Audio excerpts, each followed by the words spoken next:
Chhatrapati Shivaji Maharaj is one of the great national figure of India. A man of faith as well as action, his extraordinary statesmanship, leadership and courageous nature created a nation, gave its people a cause to fight and die for it, and established a state permeated with the spirit of tolerance and justice, a truly secular and welfare state. In Mughal era, who could have believed that this son of Maratha would, in course of his brief lifespan of 50 years, defy Mughals and carve out an extensive state, the Hindavi Swarajya, a state of sons of the soil. As a soldier, warrior, and general, Shivaji fashioned the army in one perfect discipline: rapid movements, excellent intelligence service, continuous attention to defense marked his military organization. He never neglected the defense of the sea coast. He is rightly called the father of Indian Navy. Shivaji's coronation is a landmark in the history of India. During the period of Mughal supremacy, the Mughal Empire in India was equated by Indians and foreigners alike with the government of India. International treaties and agreements with the Mughals were considered as treaties with India. The great Mughal, the Mughal sovereign, the Empire of India were some of the terms freely used in the international parlance in those days.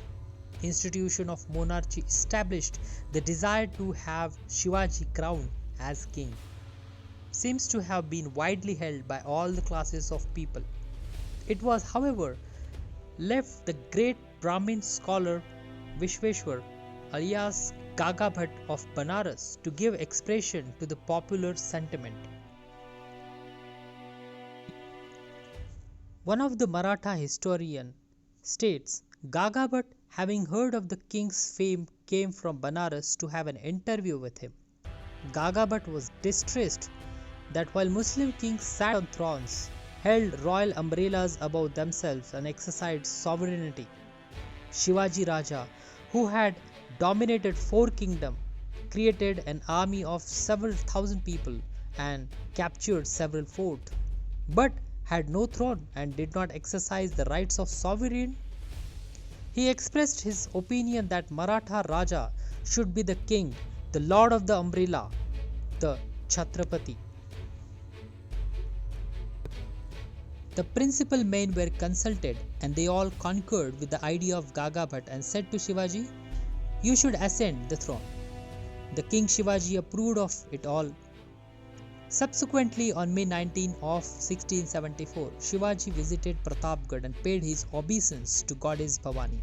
He made an offering of golden umbrella, weighing 3 mounds.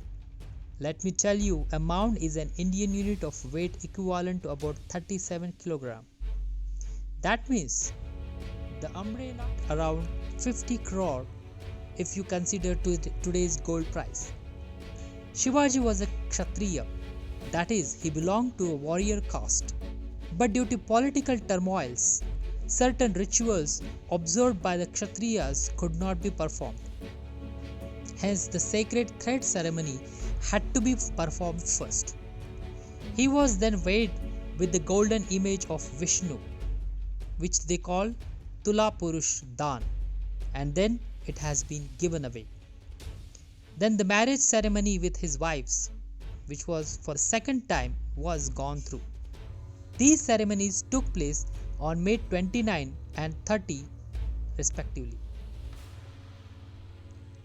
The British agent Henry Oxenden, who was present at Raigad, had documented the ceremony. He states, "This day the Raja, according to Hindu custom, was waved in a gold and paisas about 60,000 pagodas." Friends, the pagoda was a unit of currency, a coin made of gold minted by Indian dynasties. This money, together with 100,000 more, is to be distributed after his coronation to the Brahmins, who in great number are flocked there from all the adjacent countries. The coronation ceremony was held according to strict Vedic rituals.